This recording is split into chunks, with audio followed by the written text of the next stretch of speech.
and particularly delighted that we have with us here in the room Emma Cashmore, who is Head of Diversity for EMEA at Citi. Absolutely delighted that you can be with us, Emma. Thank you so much for being willing to share your experience, which I know many others will be very, very glad to hear about. And we'll really look forward to hearing some detail from you as to where Citi is on that journey in due course. So welcome, Emma. And there's a little picture of Emma on the screen for those of you who don't know her, although I know the kind of diversity team at Citi is quite well known in these circles, so I'm sure many of you will have met Emma before. Incidentally, for those of you who don't know My Family Care, many of you I know on the line are clients like Citi and friends and contacts of ours, but for those of you who don't know us, My Family Care is a leader in providing solutions for employers and employees combining work and family.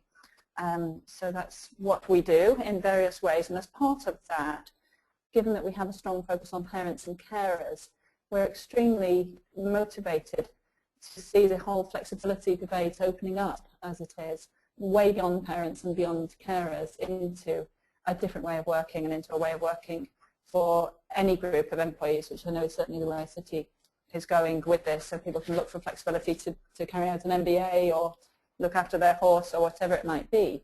And also, I think, at the forefront of the debate, and I know Emma and I were both at a book launch event at Ernst & Young earlier this week, the really helpful book Future Work by Alison Maitland and Peter Thompson, and what that and other voices in the debate show to us is that the debate is also going beyond flexible working as an individual enabler and into a smart way of doing business. So we'll certainly be unpacking and exploring that as we go through. Just a little bit of housekeeping. We will be recording the session, and we can make that available to you afterwards. If it's a good quality recording, we'll share that, or a transcript. Do type in questions as we go along. We very much welcome questions and comments. And we're going to carry out some anonymous polls, and we'd really like to invite you to participate in those so we can take a bit of a check of how things are for you. So some of the things that we said we would address in the seminar today, the webinar, were obviously some of the comment from our recent survey of working parents and carers, which you know has recently launched during National Work Life Week. So we'll touch upon the headlines from that. We'll look at how the business case for flexibility is really the starting point for moving in this area. We'll look at whether we can, and if we can, how we address communicating flexibility with clients. How do we actually do that? We are well aware that in banking there are a lot of highly transactional, customer-focused, client-focused roles which are quite hard to discuss with the clients in terms of flexible working. So how do we address that? And as we say, we'll take your indicators of where you're up to on the journey through polls and indeed a survey that we'd like you to answer at the end. And obviously we'll be inviting Emma to share experience both as we go along and in a specific section of the webinar. So some of the challenges that you're facing at the moment are captured there. It's about making the business case. It's about moving from informal flexible working. We know in many banking environments people are making it work and are being creative about it, but not necessarily putting themselves forward as case studies. And in some ways that's the missing piece where senior people could actually stand up and say, well, I work, I really deliver the results, and by the way, you know, I go to the sports day, or I take Wednesday afternoons off, or whatever. It's about helping individual requests to be properly shaped. I know Citi, in common with other organisations, has done quite a lot of work on helping individuals make the business case and take a very business-focused approach to flexible working applications, and that seems really the only realistic way of having conversations about it. And on the other side, helping managers think about how to negotiate and implement those arrangements. So we'd like to launch a poll at this point to say, well, what are these challenges looking like in your organisation? Are those, in fact, the main concerns? So my colleague's launching, thank you Tamara, is launching the poll now. So which of these is pressing for you? Is it making the business case, moving a culture? It could be managers to manage it. It could be individuals to make the case, or indeed manage themselves, excuse me, to make the case, and to make flexibility work on an individual level? Or is it about simply getting the work done for the clients while having a workforce that's working flexibly? So I can see that you're engaging in the voting at the moment. The figures are climbing. And for quite a number of you, it's about moving the culture and making the business case. And equipping managers is climbing quite strongly. So we'll leave that to run for a moment. Emma, I don't know if you have any comments at this point. Well, I think what I'd add here is actually that we come back to some of these points as we try and move the culture forward. So, for example, I'll talk about in a short while. I think how we revisit it, we are revisiting the business case as we come across perhaps new opportunities and some challenges. Yeah, excuse me, Emma, I'm hearing that maybe we can't actually hear the sound. I'm going to ask my colleague who's in the room outside, can we, excuse me everybody for checking the sound away, can we hear Emma speaking? Apologies, Emma, for interrupting you. It may be as simple as the fact that you've been left muted. Let me just try, see if I can address that. Would you like to try saying something? Can we hear Emma now? Tamara, can we hear Emma now? No. Okay. Would it be worth swapping headphones or something of the sort? I think probably. Yeah. Maybe speaking into the microphone of this laptop. Apologies, all of you who are waiting to hear these pearls of wisdom from Emma. Emma, maybe if you wouldn't mind speaking towards the laptop here, I am fairly confident that will pick you up. Okay. Can I go in now? I don't think it's broadcasting through to me.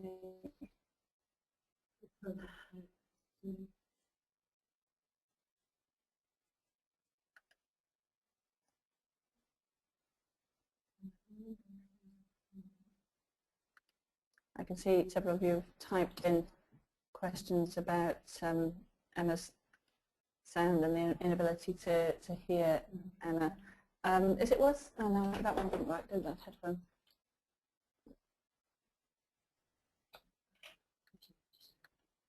Okay, I think we're going to try and be very creative and share my microphone with Emma. So Emma's kindly coming around the table in our meeting room here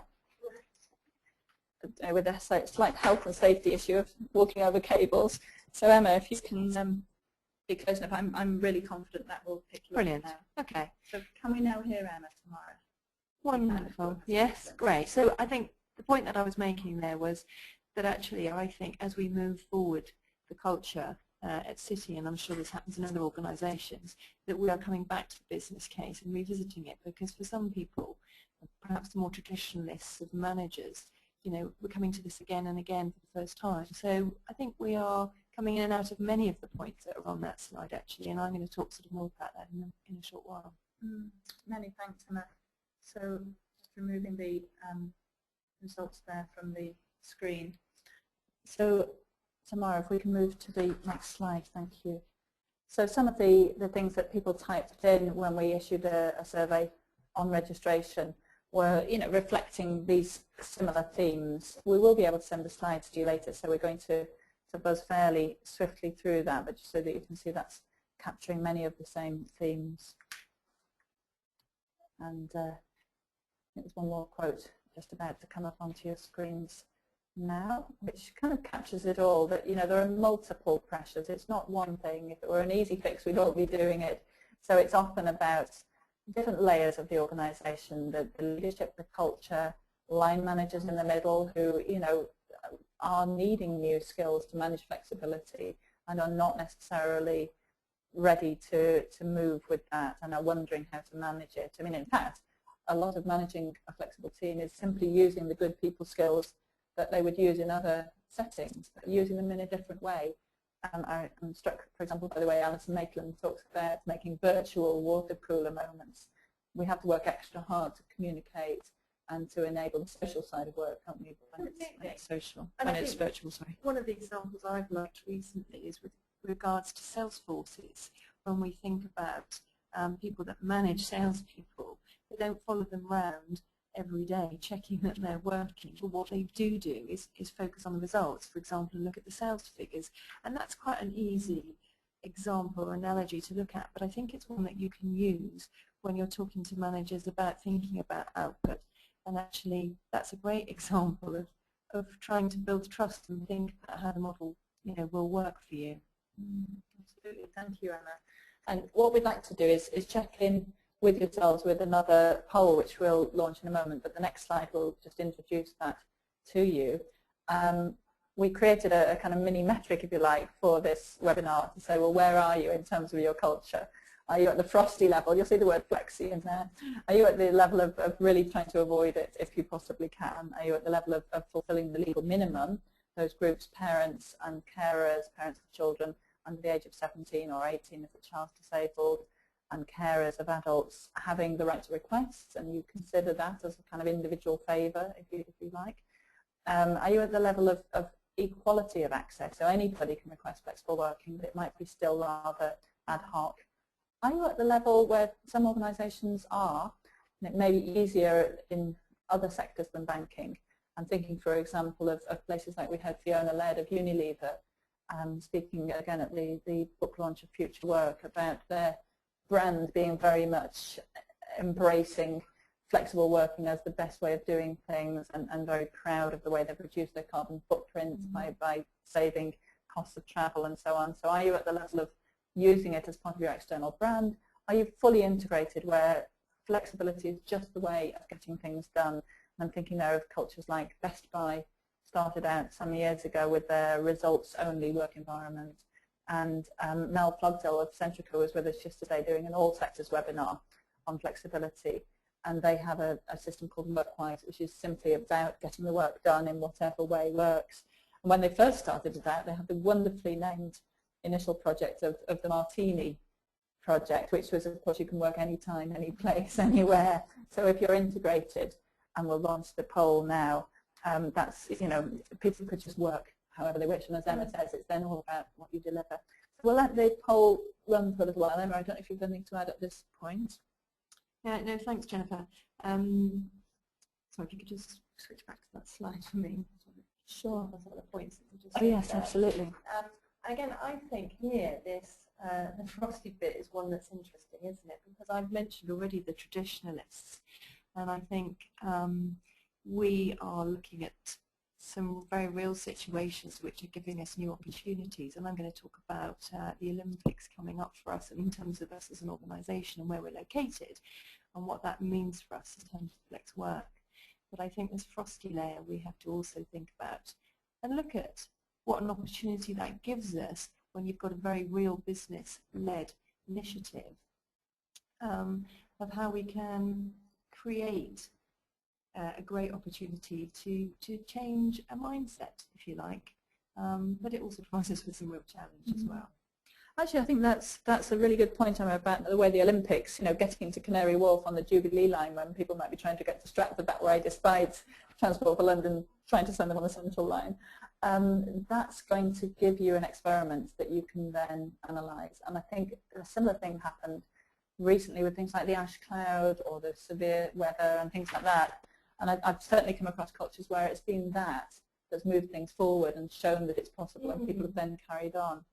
I think we'll probably close the poll now because I think the majority of you have voted, and we'll have the results to share on screen just now. And there we have it, Emma. So 100% of the people on the line today are in those either doing the legal minimum category or making it available to all, but it still might be rather patchy and rather sort of individualised. And I think we talk about hotspots. I think this patchy piece, we definitely know we've got some brilliant areas of some really good practice. We've also got some areas of our business, I'm sure like some of the people on the line, where flex working is less suitable for the business. We have to be quite real about that.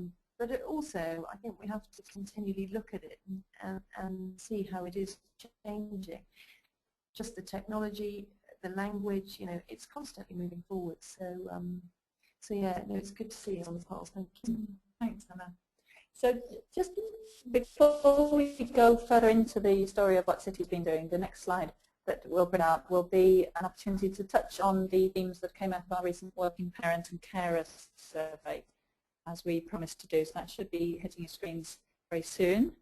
And that was a survey that managed to attract nearly 1,500 responses among people who are either parents or carers of adults, or indeed both.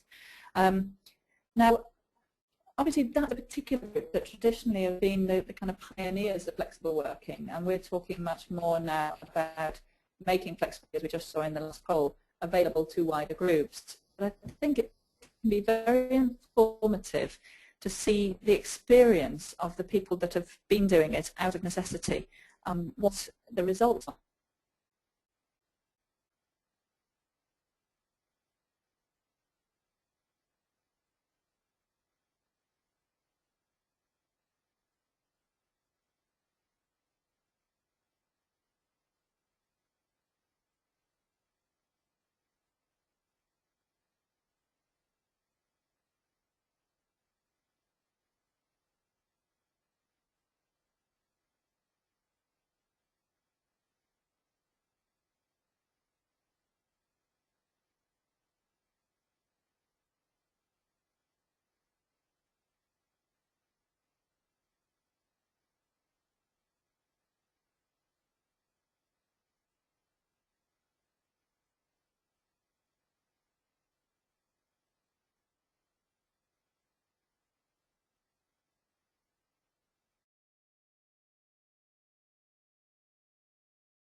Apologies, I think the audio.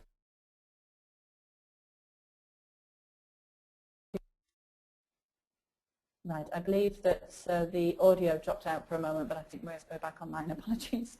There's a gremlin in the works this afternoon.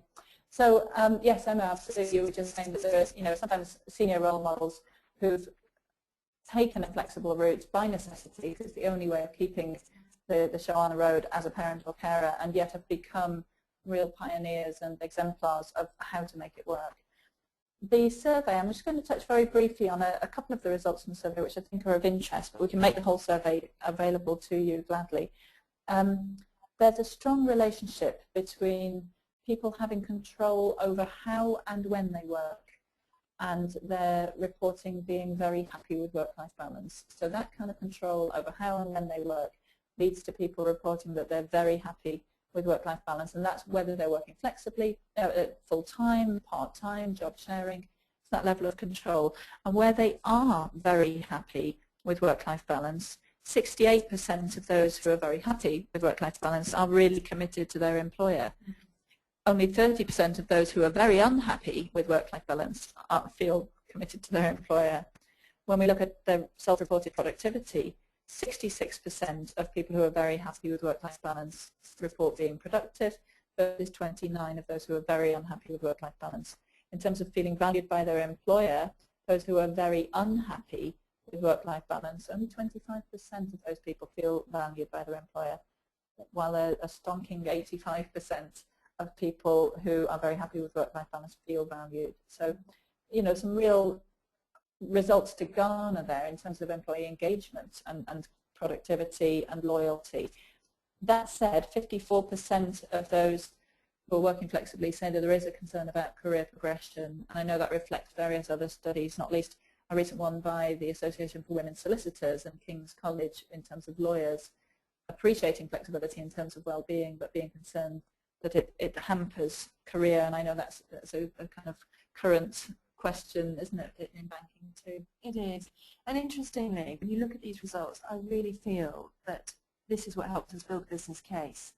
So things like those stats are absolutely things that we need to continue to build on and use when talking to seniors and trying to get buy-in. I mean, this is really great stuff, doesn't it? It sort of gives you a good story about productivity, loyalty, commitment. It's all the things we hear, but actually it's putting some stats and figures behind it as well. Yeah, I think so. And I think Citi has been pretty good at gathering that data internally, haven't you? Because there's nothing like your own people's voice to underline that. I totally agree, and in fact, I go back to probably, I don't know, sort of 5 or 6 years ago, we did some work with Cranfield, plus we partnered with Working Families and some other big organisations, which talk to employees and managers at Citi. Before we started to get metrics, it was a way of us measuring what was happening with our flex workers, and it really helped us bust the myth that when people said, oh, flex work, you know, what's that about? Surely that's just people being at home and you know, I don't actually know what they're doing, or I'm not sure about their commitment or productivity. And that study really gave us some great stats that showed all the things that you've just said there, Jennifer, and I think that helped prove the business case, really, and start to build the culture. That was sort of part of our journey to where we are today. Thank you, Emma. And as you can see on the slide that's currently on the screen, it's about gathering evidence and publicising the benefits. But the other key factors that came out in our survey was the pivotal importance of managers as a real make or break. Managers, as we were saying before, managers that get it, managers that have perhaps been there themselves or exemplify flexibility in some way, make a huge difference in the personal experience, the personal kind of permission that the individual feels to make flexible working work. Also that came out in the survey obviously was technology and the importance of enabling technology, reliable technology, ways of seeming seamless if we're working at home and in the office. Now I know in banking with some of the phone calls that need recording or high security transactions, it's not possible to do that off-site. But there are many elements of a role that can be done off-site with someone working from home. They still need childcare or whatever on that day, but their day can flex and even be longer in certain ways that make it really effective. And I agree that, and I have heard conversations quite recently where employees are almost, or managers, putting up the barriers which say, oh, well, actually, you know, this part of my business, we do need to have it recorded because we're regulated. But what we're trying to think about is, well, are there some days when we don't need that, or can we carve out the time when actually we can give somebody a better work-life balance and enable better flex working arrangements, or the work style, if you like. And so it's sort of moving the language and thinking about it more positively, because as we've looked at, the stats tell us that the business case supports it. So, you know, it's just being a bit more creative. Absolutely. Thank you, Emma. Just a quick slide there, a reminder that for the groups that have a right to request flexible working, there are grounds on which it can be turned down, which is, you know, the way we're not trying to look. We're trying to look at flexibility being the default, and do we have to resist it in some cases because of the demands of the role. It's just worth mentioning at this point while we're on the subject that if we are turning it down for any of the legal reasons, we have to be very concrete about that, and it really does mean the individual and the manager thrashing out those reasons. It's no good a manager, it's no good legally, as well as in terms of getting the job done. It's no good legally the manager saying, oh, if you want it, everyone else will, or it's just going to cost too much, without being really clear about those costs. And I think realizing that there isn't just an easy way to brush it aside has been one of the ways of sparking more creative ways of looking at getting things done.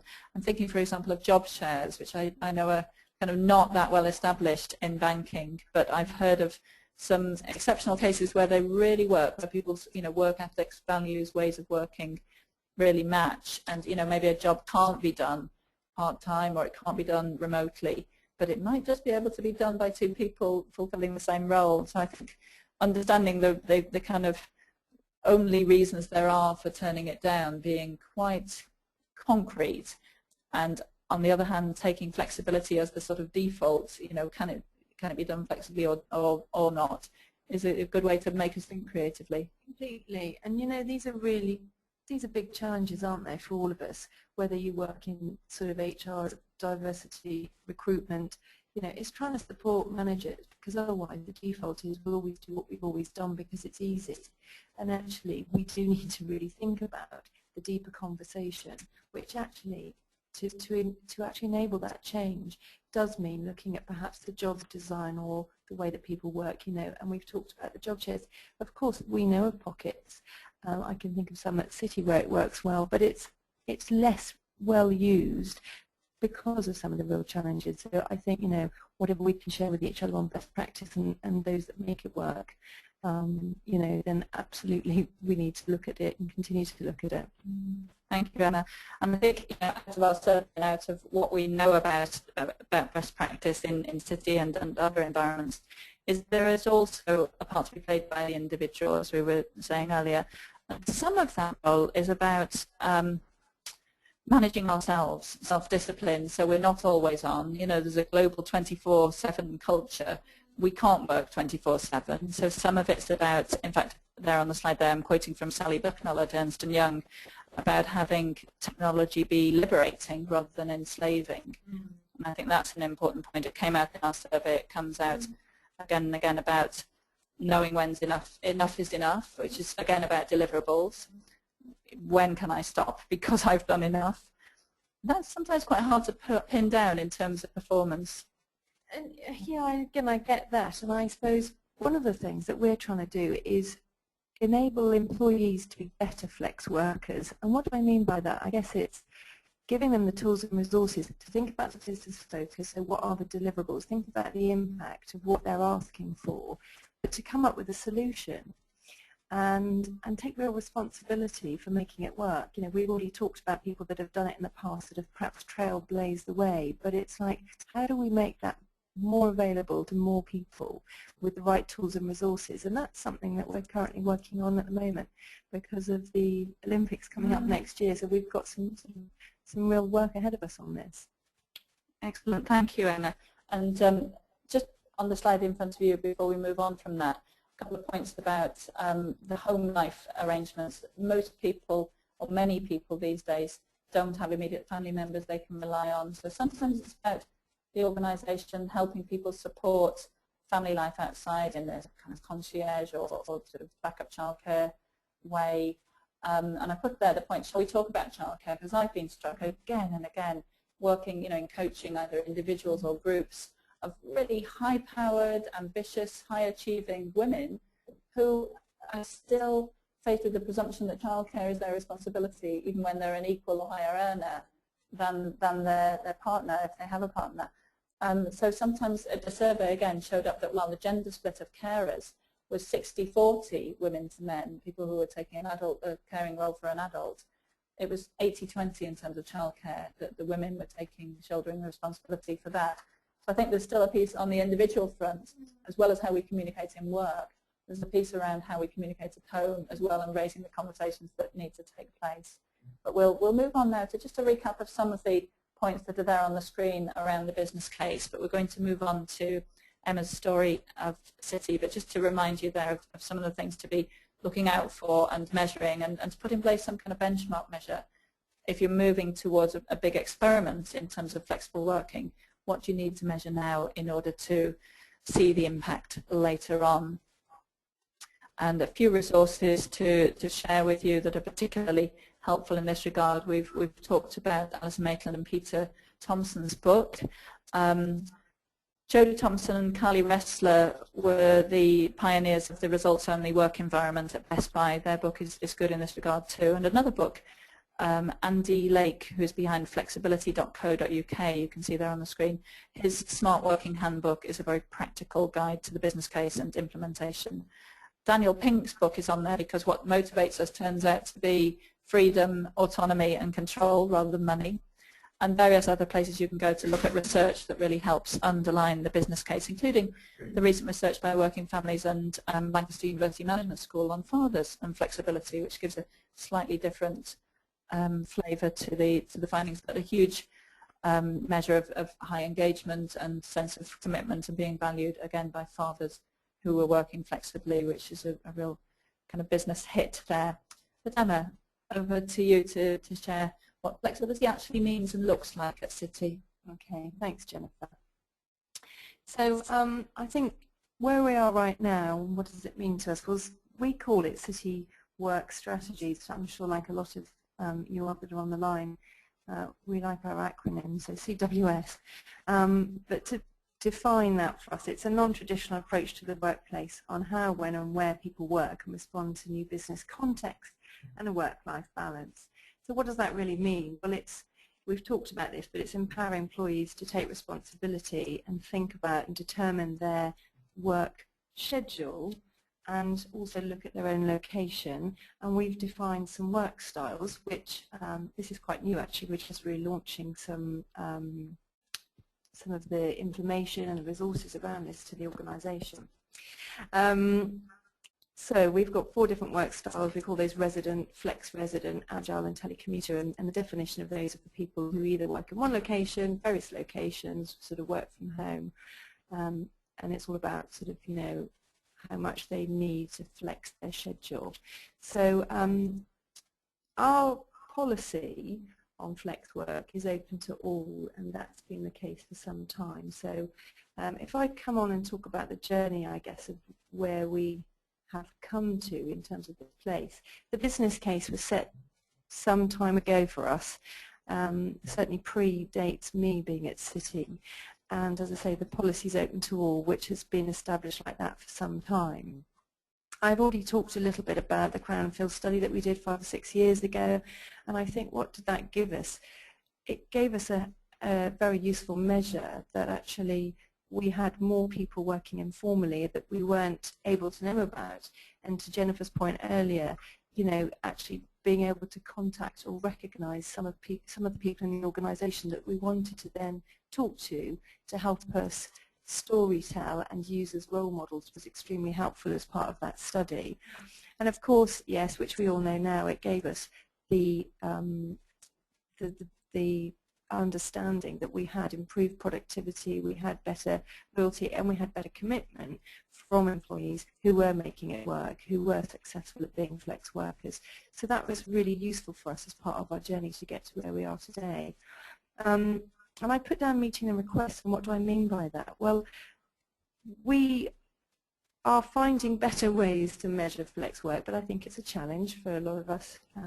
You know, in banking, we've got complicated and complex structures. We're a very large business, but we can take some data points that tell us that through our employee attitude survey and satisfaction survey, that we know that 10% of the people in the UK who've got flex work are more engaged.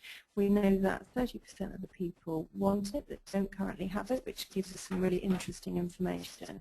And we also know, as I already said, that those that have a flex work schedule are more favourable on a number of satisfaction points within the survey.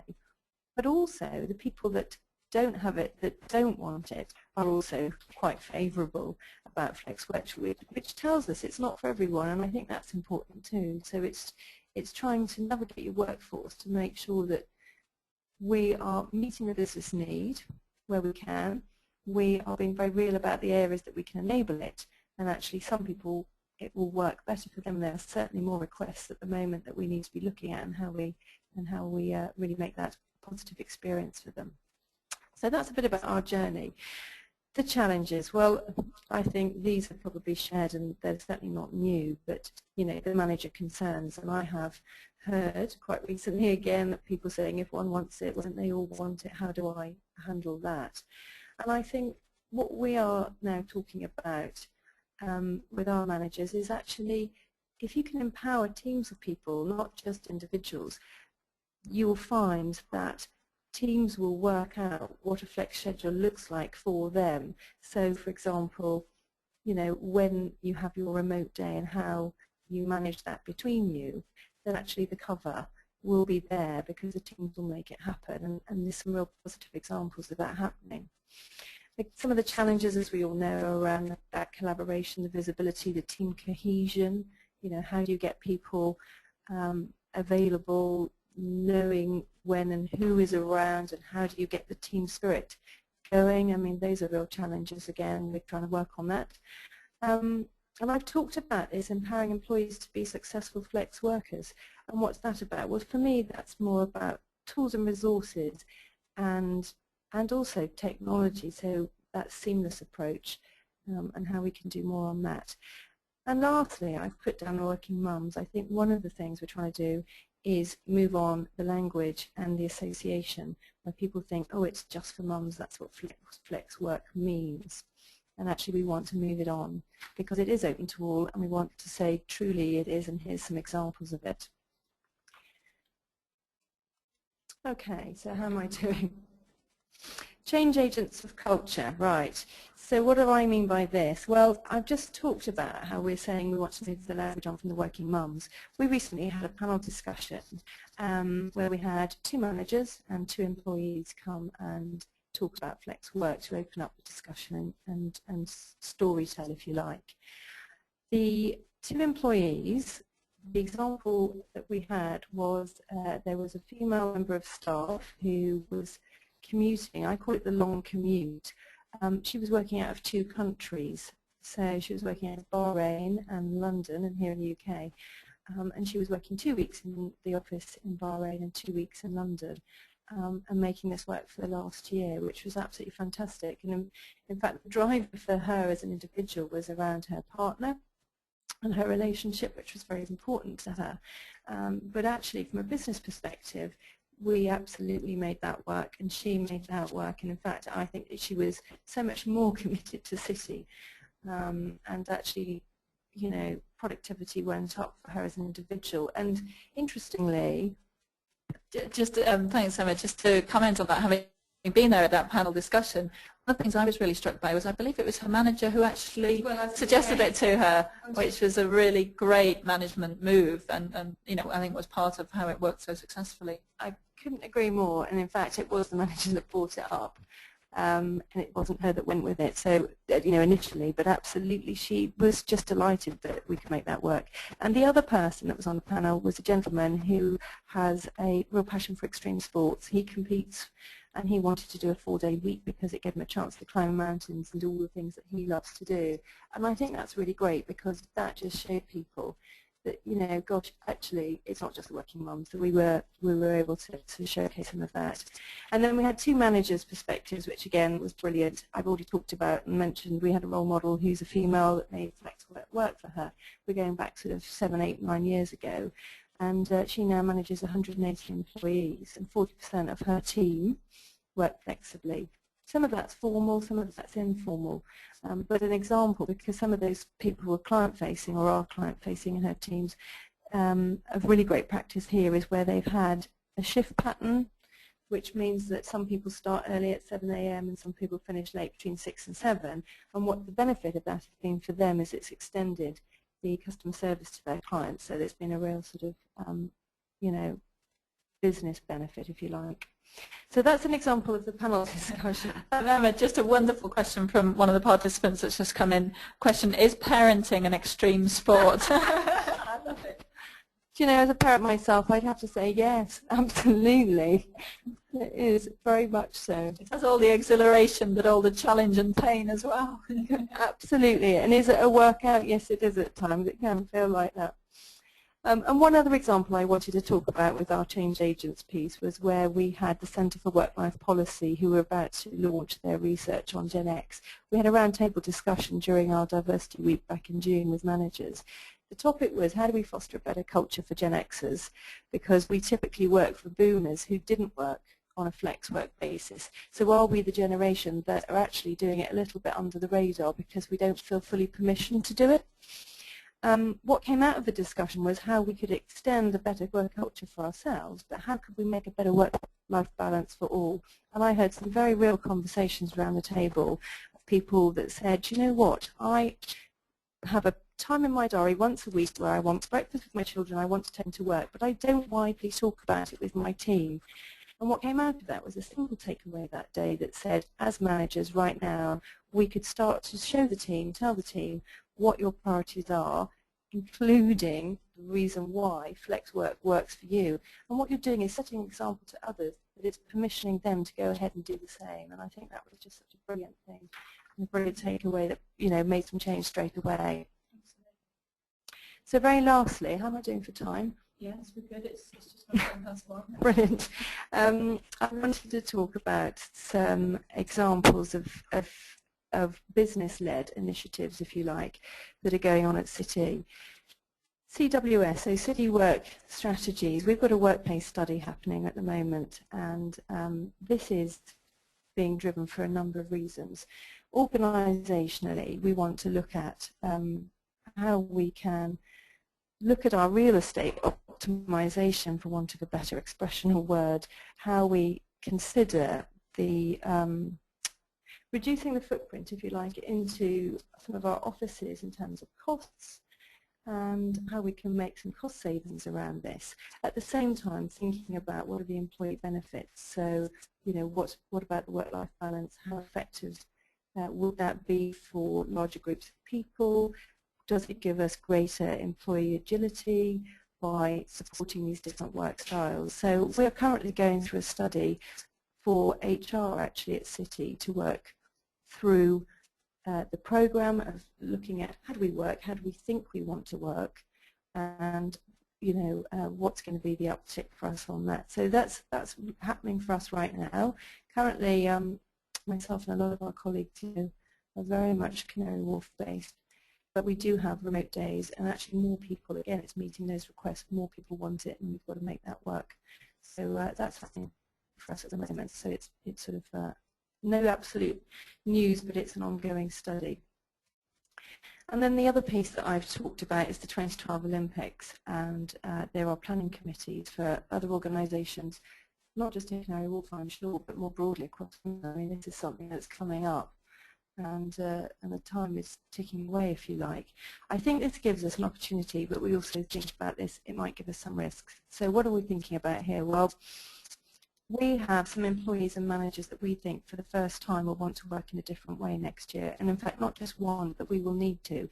So TFS have given us a target that we need to reduce the footprint of our employees coming into Canary Wharf next summer by 30%.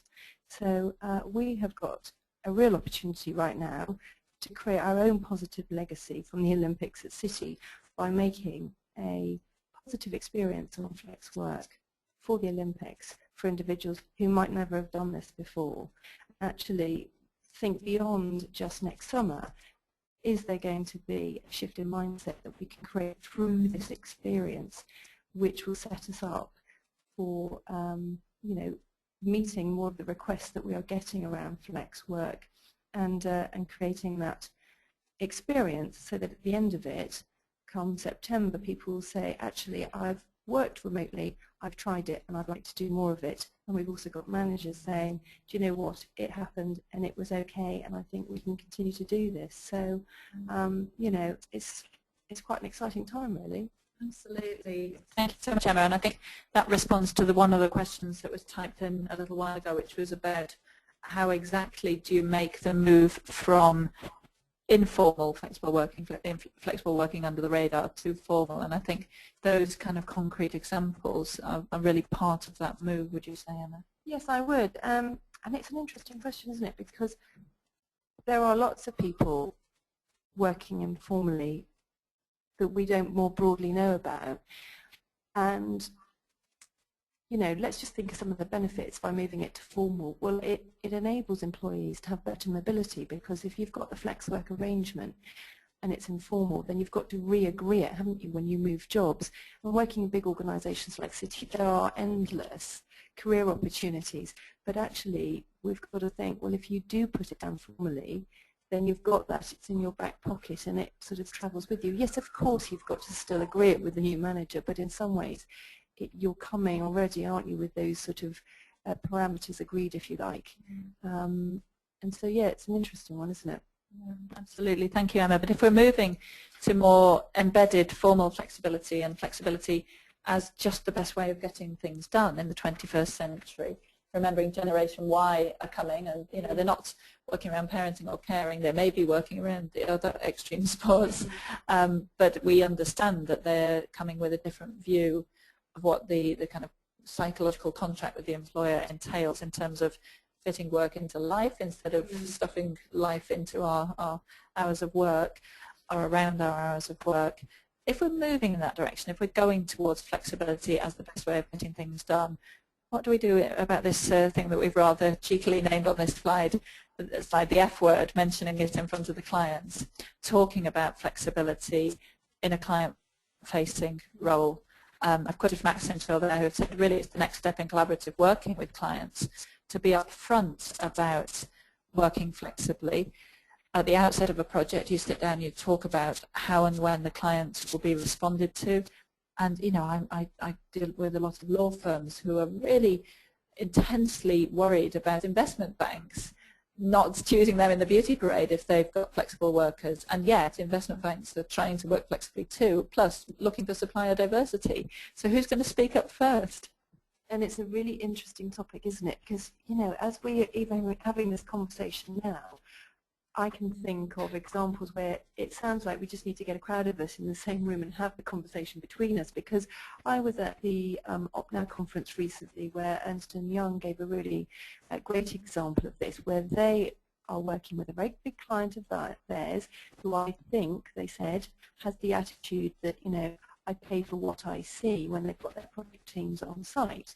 But what they were feeling as an organisation is actually that their employees want more flex work, and they're working on a client site where the client's working flexibly, and therefore they've started a conversation with that very big client to say, do you know what, you're working flexibly, some of our employees want to work flexibly, how could we make this work better? I don't know what the outcome of the conversation is, but that's a really, I thought, very innovative, actually, you know, just going that bit further, starting those conversations, and let's see where they go. Absolutely.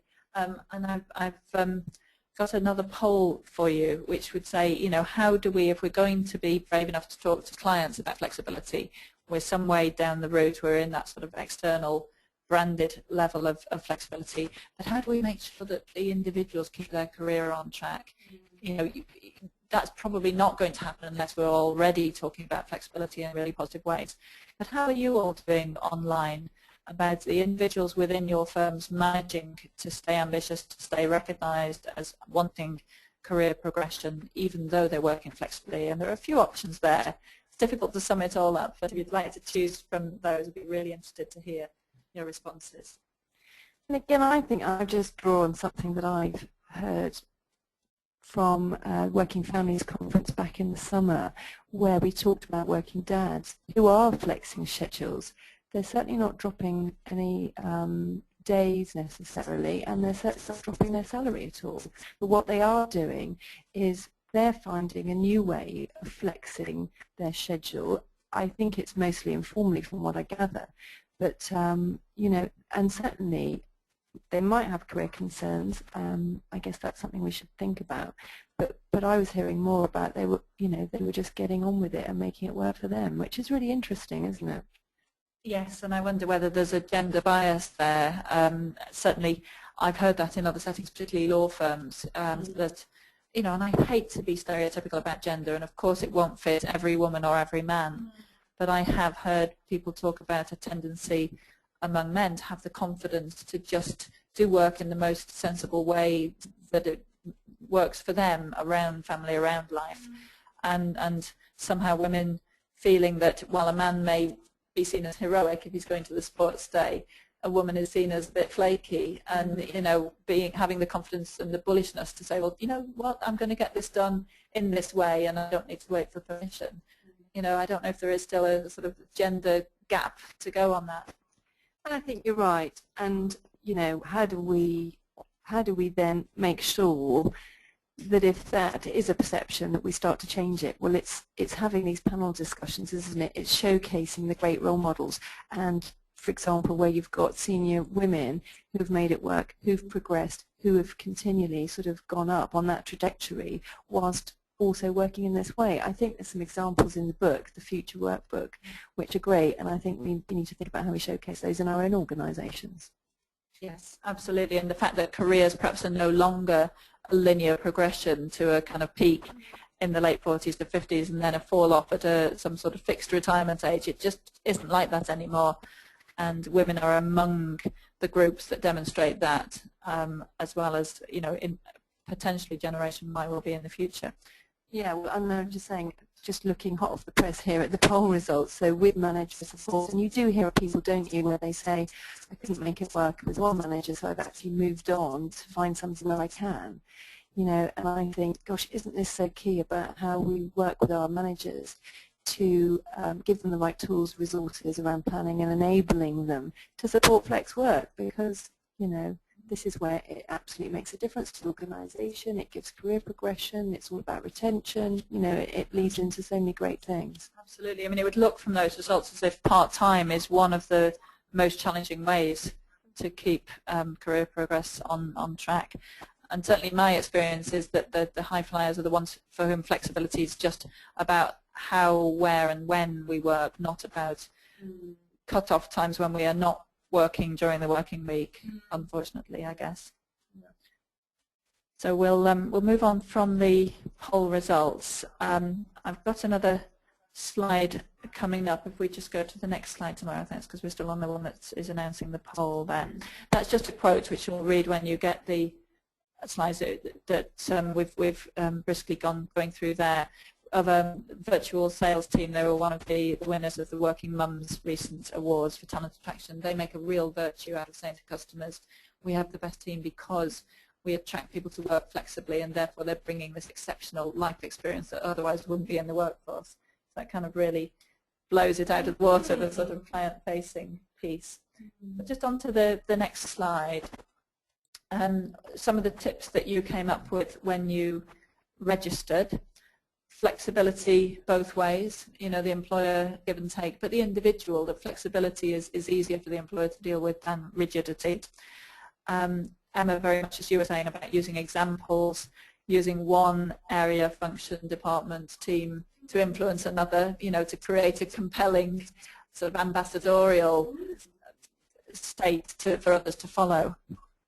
Well, yes, and it's interesting because I guess in an organisation of our size, where I've talked about career progression and opportunities, that if you've got somebody like the manager that I've mentioned that's got large teams of people working informally or formally flexibly, near 40%, if I was sitting in the audience listening to that and wanting to progress my career, gosh, would I search her out to go and want to work for her? I probably would. So, you know, there's something in there, I think, as a manager where you are creating a bit of competitive advantage, even internally, where people want to come and work for you. And actually we know that there is some great talent that want to work flexibly. So, you know, it's a really interesting point.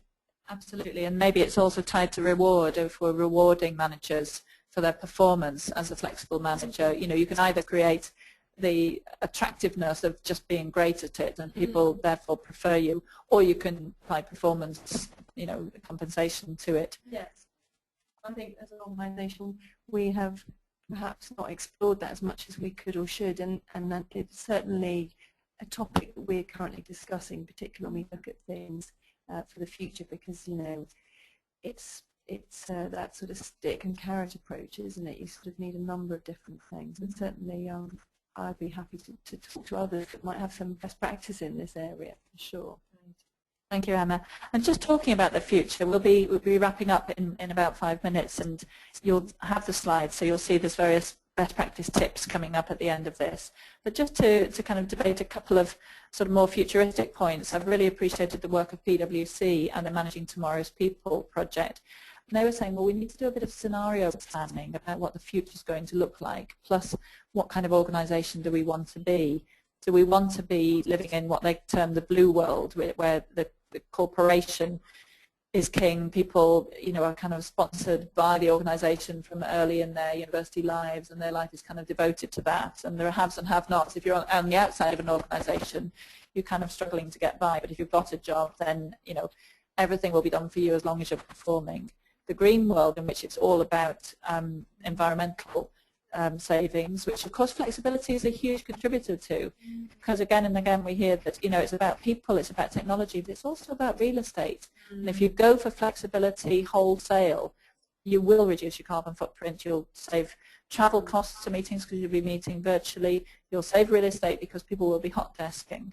So the green world might include quite a bit of flexibility driven by those reasons as well. The orange world is the kind of small entrepreneurial world where people are working in sort of small units, whether within the organisation or indeed this kind of vision of Generation Y selling their work for very short contracts in a sort of entrepreneurial way to organisations. I'm going to briefly flip through a quote from the Chief Information Officer of FedEx, Rob Carter, who says, look, Gen Y are already working flexibly and collaboratively online through the kind of games that people are engaged in. So nobody's going to need much training to do this. It's just happening, and these people will come into the workplace, and we can stop worrying about how to get more flexible because they will just assume they have permission. I'm going to just run through a few final slides with some tips on best practice, but just coming to you, Emma, as we do that, have you got any kind of parting words on, you know, where people can start making steps? Gosh, quite a broad question. No, whatever you'd like to add. Well, I don't know. I think for me, it's really having these conversations internally, isn't it, and putting the tools and resources. And I think certainly when I think about my role and my team's role, I really like this idea around us being change agents and thinking about how we change behaviour, but actually making it very practical for people. You've got to make it easy, haven't you? So, you know, we're in this design phase at the moment of sort of what does scheduling, planning, tools and resources look like for our managers and employees, particularly because we've got this objective for the Olympics next summer. So, you know, I think making things very practical for people and making it easy so that we can overcome some of the obstacles and barriers. Absolutely. Thank you, Emma. And we're just moving through on the screen some best practice tips, which again we'll be very happy to send you afterwards. Something that we're just putting out there now is a suggestion of, you know, we need to look at the areas of technology, real estate, the kind of big, heavy places where there will be investment, but there will be cost savings. But as we're focusing now, a lot of it is also about people changing minds, changing behaviours. And one thing you might like to do is to do a kind of audit, whether you approach this through focus groups or just by observation, of who needs what, where are they now, what are the challenges within your environment, what are the needs of those groups, and build the evidence and the case for it in that way by engaging people themselves in telling you about how doable their jobs would be flexibly and what the challenges would be. So that's a place you might start. And I think my only point on that is actually we've got some great technology enablers at Citi, but we haven't necessarily found it very easy for people to know about them. So we're just doing this relaunch of our CWS website, and what we've done is we've pulled together all the things which make it more seamless for people and put it in one place, which means that everybody's now got access to it, whereas before it's sort of, well, how do you do it? And you know, I'm not quite sure how it works. You know, one of the examples is that people have now got a seamless piece where their phones ring on their BlackBerry whilst they're working remotely, but you've installed an extension. And so, you know, that's a really seamless way, and it's very successful, and that's now sort of almost sweeping the organisation quite quickly to say, great, let's all have that. Yeah, absolutely. Thank you so much, Emma. I think we'll close it in just a moment, but just to say thank you so much for sharing some of the insights from Citi, very practical, and you know, really appreciated the kind of openness that you brought to that. So many thanks for being with us and sharing that.